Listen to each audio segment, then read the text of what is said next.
Details చూద్దాం. ఆంధ్రప్రదేశ్లో ఎన్నికల నిర్వహణ తీరుపై తీవ్ర అసంతృప్తి వ్యక్తం చేసిన సీఎం చంద్రబాబు ఢిల్లీ వేదికగా పోరాటానికి సమాయత్తమయ్యారు. దీనిలో భాగంగా ఈ ఉదయం ఆయన ఢిల్లీ వెళ్లనున్నారు. కేంద్ర ఎన్నికల సంఘం అధికారులను కలిసి రాష్ట్రంలో ఎన్నికల పోలింగ్ జరిగిన తీరును వారి దృష్టికి తీసుకెళ్లి మరోసారి తన నిరసన తెలపనున్నారు. ఈ ఉదయం 9 గంటలకు చంద్రబాబు ఢిల్లీకి చేరుకోనున్నారు. మధ్యాహ్నం 12 గంటలకు కేంద్ర ఎన్నికల సంఘం ప్రధానాధికారి సునీల్ అరోడా ఇతర కమిషనర్లను కలవనున్నారు.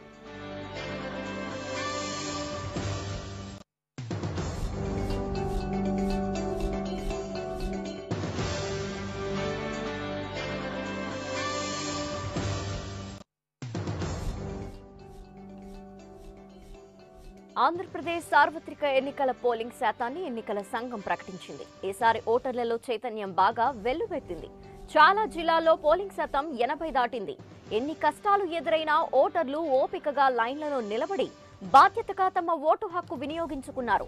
కొన్ని జిల్లాలు మాత్రం పోలింగ్ విషయంలో కాస్త వెనకబడ్డాయి. ఎక్కువ నియోజకవర్గాల్లో పోలింగ్ 75% తగ్గలేదు.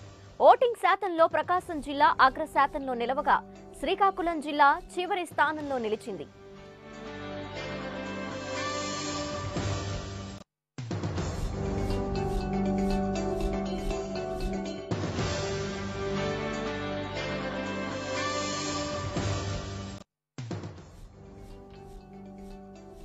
గుంటూరు జిల్లాలో 2 చోట్ల రీపోలింగ్ కు కేంద్ర ఎన్నికల సంఘానికి ప్రతిపాదనలు పంపినట్టు రాష్ట్ర ఎన్నికల ప్రధానాధికారి జీకే ద్వివేది వెల్లడించారు.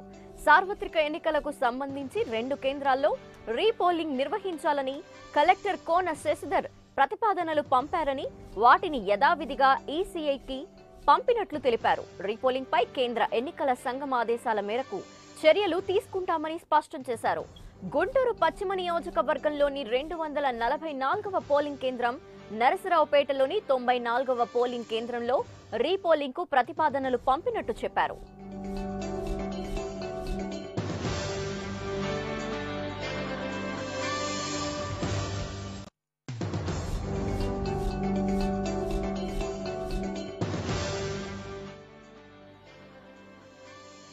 తెలంగాణలో త్వరలోనే జిల్లా, మండల ప్రజా పరిషత్ ఎన్నికలు నిర్వహించాలని రాష్ట్ర ప్రభుత్వం నిర్ణయించింది.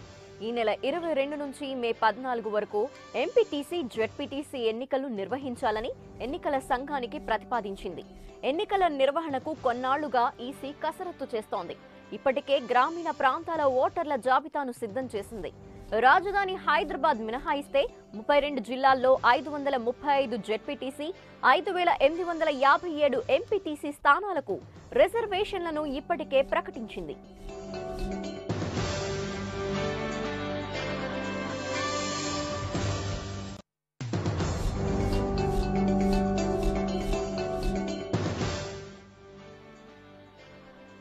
కేంద్ర ఎన్నికల సంఘం ఇచ్చిన నోటీసుకు తెలంగాణ ముఖ్యమంత్రి కేసీఆర్ వివరణ ఇచ్చారు. కరీంనగర్ ఎన్నికల సభలో ఆయన చేసిన వ్యాఖ్యలు హిందువుల మనోభావాలకు వ్యతిరేకంగా ఉన్నాయంటూ విహెచ్పి రాష్ట్ర అధ్యక్షుడు చేసిన ఫిర్యాదు మేరకు ముఖ్యమంత్రికి ఈసీ ఈ నోటీసు జారీ చేసింది. కేసీఆర్ వివరణతో కూడిన ప్రతిని రాష్ట్ర ఎన్నికల అదనపు ప్రధానాధికారి జ్యోతి బుద్ధ ప్రకాష్ కు టీఆర్ఎస్ నేతలు అందజేశారు. ఈ ప్రతిని అందజేసిన వారిలో ఎమ్మెల్సీ శ్రీనివాసరెడ్డి, అదనపు అడ్వకేట్ జనరల్ రామచంద్రరావు తదితరులు ఉన్నారు.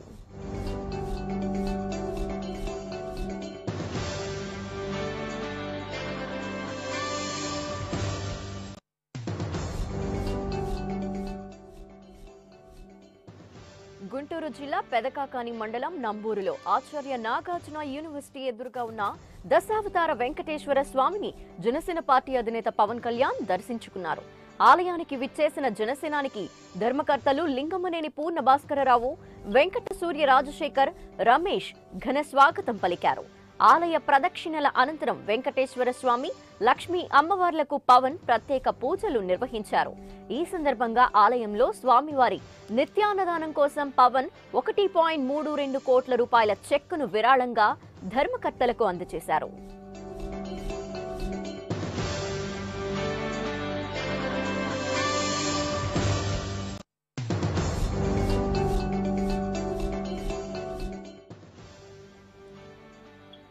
కేంద్ర ఎన్నికల సంఘం ప్రధాని నరేంద్ర మోదీ చేతిలో ఉందని, ఆయన చెప్పినట్టే ఈసీ చేస్తోందని ప్రజాశాంతి అధ్యక్షుడు కె పాల్ ఆరోపించారు. ఈవీఎంల పనితీరుపై తాను ఎప్పటినుంచో అభ్యంతరాలు వ్యక్తం చేస్తున్నా పట్టించుకోలేదన్నారు. పశ్చిమ గోదావరి జిల్లా భీమవరంలో కె పాల్ పర్యటించారు. గతంలో ఎన్నికల సంఘంపై ఎన్నిసార్లు ఫిర్యాదు చేసినా ఫలితం దక్కలేదని ఆవేదన వ్యక్తం చేశారు. ఈసీపై తన పోరాటాన్ని కొనసాగిస్తానని చెప్పారు.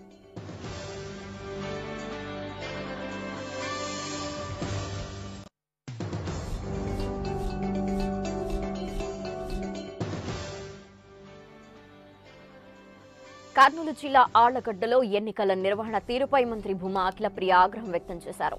ఎన్నికల నిర్వహణలో అధికారులు, పోలీసులు పూర్తిగా విఫలమయ్యారని ఆరోపించారు. వైసీపీ నేతల హింసపై ఎప్పటికప్పుడు ఉన్నతాధికారులకు తాను సమాచారం అందించినప్పటికీ వారు స్పందించలేదని విమర్శించారు. ఓటు వేసేందుకు వచ్చిన ప్రజల ముందే తనను వైసీపీ అభ్యర్థి బెదిరించారని అఖిలప్రియ ఆరోపించారు. కేవలం ఆళ్లగడ్డలోనే కాకుండా రాష్ట్రంలో అనేక చోట్ల జరిగిన గొడవలకు కారణం వైసీపీ వాళ్లకు ఆ స్వేచ్ఛను ఇవ్వడమేనని ఆరోపించారు.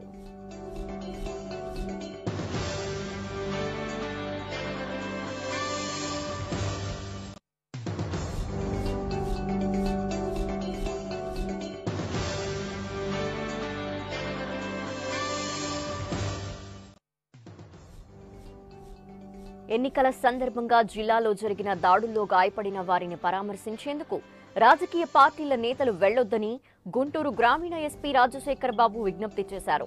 పరామర్శలకు వెళ్లినప్పుడు ఆయా గ్రామాల్లో మళ్లీ ఉద్రిక్తతలు తలెత్తే ప్రమాదం ఉందన్నారు. అన్ని పార్టీల నాయకులు ఈ విషయాన్ని గుర్తించి సహకరించాలని ఆయన కోరారు. పరిస్థితులు కొంత సద్దుమణిగే వరకు పోలీసులకు సహకరించాలన్నారు. నాయకులు ఈ విషయాన్ని ఉల్లంఘించి శాంతి భద్రతలకు విఘాతం కలిగేలా వ్యవహరిస్తే అలాంటి వారిపై చర్యలు తీసుకుంటామని స్పష్టం చేశారు.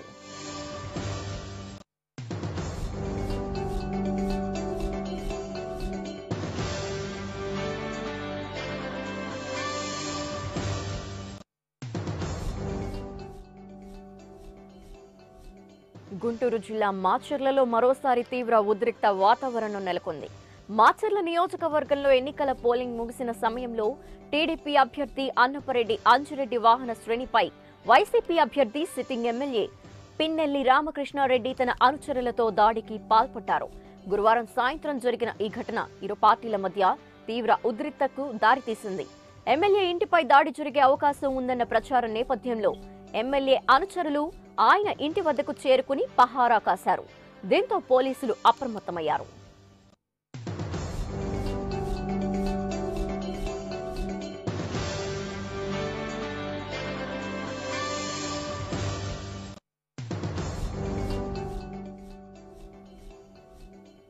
ఛత్తీస్గఢ్ పరిసరాల్లో ఉపరితల ఆవర్తనం ఏర్పడింది. కొమరం తీరం నుంచి కర్ణాటక మీదుగా మహారాష్ట్ర వరకు ఉపరితల ద్రోణి కొనసాగుతోంది. ఇంకా ఎండ తీవ్రంగా ఉంటోంది.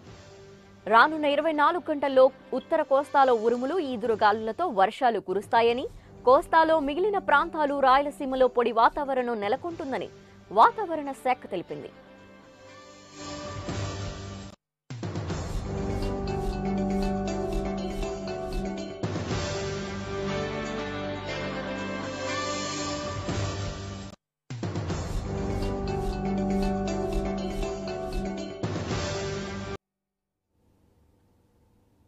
గత 5 ఏళ్లుగా ప్రపంచం బలమైన ప్రభుత్వాన్ని చూస్తోందని, దానికి ముందు దశాబ్ద కాలం పాటు రిమోట్ కంట్రోల్తో నడిచే ప్రభుత్వం మాత్రమే ఉండేదని ప్రధాని మోదీ ఘాటు వ్యాఖ్యలు చేశారు. మహారాష్ట్రలోని అహ్మద్నగర్లో నిర్వహించిన ఎన్నికల ప్రచారంలో మోదీ పాల్గొన్నారు. మీకు నిజాయితీ పరుడైన చౌకీదార్ కావాలో, అవినీతి పరుడైన నామ్దార్ కావాలో నిర్ణయించుకోవాలన్నారు.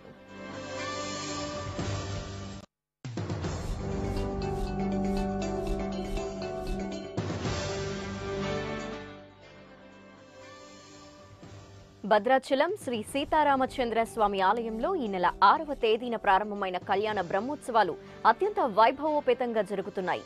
ఈ వేడుకల్లో భాగంగా రామాలయంలో భేరి పూజ, అగ్ని ప్రతిష్ఠ, ధ్వజారోహణం ఘనంగా నిర్వహించారు.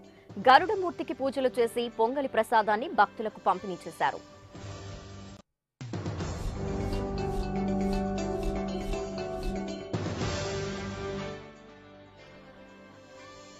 ప్రధానిగా నరేంద్ర మోదీకి దేశవ్యాప్తంగా మద్దతు ఉందని బీజేపీ జాతీయ అధ్యక్షుడు అమిత్ షా అన్నారు. ప్రస్తుతం దేశం మొత్తం మోదీ నామస్మరణతో మారుమోగుతోందని ఆయన అభిప్రాయపడ్డారు. ఒడిశాలో జరిగిన పార్టీ ప్రచార కార్యక్రమంలో ఆయన పాల్గొన్నారు. అలాగే ప్రతిపక్ష కాంగ్రెస్ పై కూడా ఆయన విరుచుకుపడ్డారు. 70 ఏళ్లు పాలించిన కాంగ్రెస్ పార్టీ దేశంలోని పేదరికాన్ని ఏమాత్రం నిర్మూలించలేకపోయిందని విమర్శించారు. బీజేపీ పాలనతోనే దేశంలో అభివృద్ధి శకం మొదలైందన్నారు.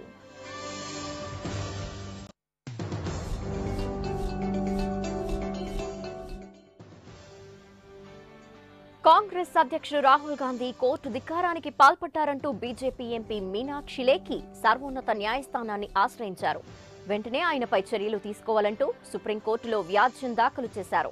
రాఫెల్ వివాదంపై ఇటీవల కోర్టు తీర్పునకు రాహుల్ తన సొంత ఆరోపణలను ఆపాదించారని ఆమె పేర్కొన్నారు. దీంతో ప్రజలను తప్పుదోవ పట్టించే ప్రయత్నం చేశారన్నారు. ఈ మేరకు సీనియర్ న్యాయవాది ముకుల్ రోహత్గి లేఖి తరపున కోర్టులో వాదనలు వినిపించారు.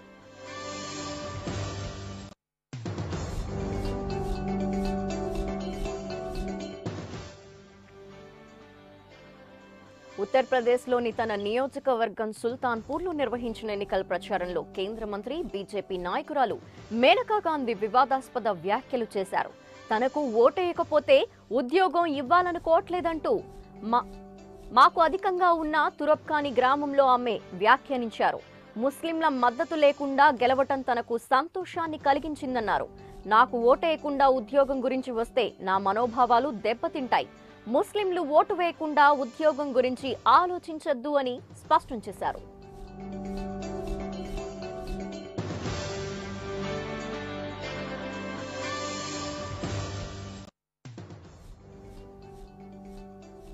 సార్వత్రిక ఎన్నికల నేపథ్యంలో ఎన్నికల కమిషన్ కు సమర్పించిన అఫిడవిట్లో కేంద్ర మంత్రి స్మృతి ఇరానీ తన విద్యార్హతలకు సంబంధించి తప్పుడు సమాచారం సమర్పించారని కాంగ్రెస్ ఆరోపించింది. ఎన్నికల కమిషన్ కు ఇలా తప్పుడు సమాచారం అందించినందుకు గాను ఆమెను ఎన్నికల్లో పోటీ చేయకుండా అనర్హురాలిగా ప్రకటించాలని కాంగ్రెస్ పార్టీ డిమాండ్ చేసింది. అంతేకాకుండా ఒక కేంద్ర మంత్రిగా ఉన్న ఆమె అధికార దుర్వినియోగానికి పాల్పడిందని కాంగ్రెస్ పార్టీ ఆరోపించింది.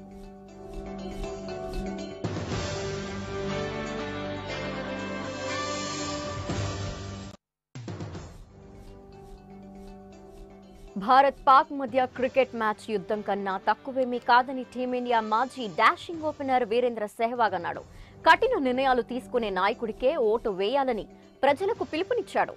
గోవా ఫెస్ట్ లో పాల్గొన్న వీరు వరల్డ్ కప్ పై కామెంట్ చేశాడు. ప్రపంచ కప్ లో పాక్ తో భారత్ ఆడుతుందా అన్న ప్రశ్నకు ప్రస్తుతం 2 అంశాలపై చర్చిస్తున్నాను.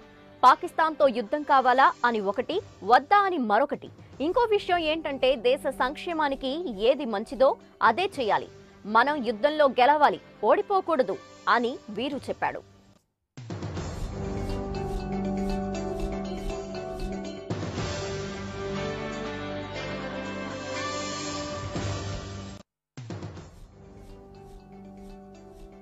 సార్వత్రిక ఎన్నికల నేపథ్యంలో గురువారం తొలి విడత పోలింగ్ జరిగింది. దాంతో ఎన్నికలకు సంబంధించి ట్వీట్లు, డిబేట్లు, సంభాషణలతో ట్విట్టర్ మారుమోగిపోయింది.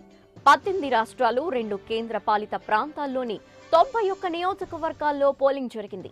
గురువారం ఒక్కరోజు ఎన్నికలకు సంబంధించి 1.2 మిలియన్ ట్వీట్లు వచ్చాయి.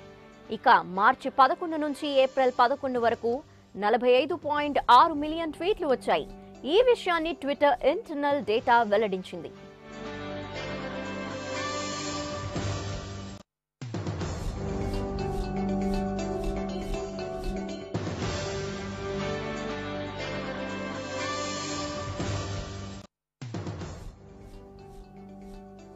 చిన్న దేశం పెద్ద కలలు అని పేర్కొంటూ ఇజ్రాయెల్ అత్యంత ప్రతిష్టాత్మకంగా చేపట్టిన మూన్ మిషన్ విఫలమైంది.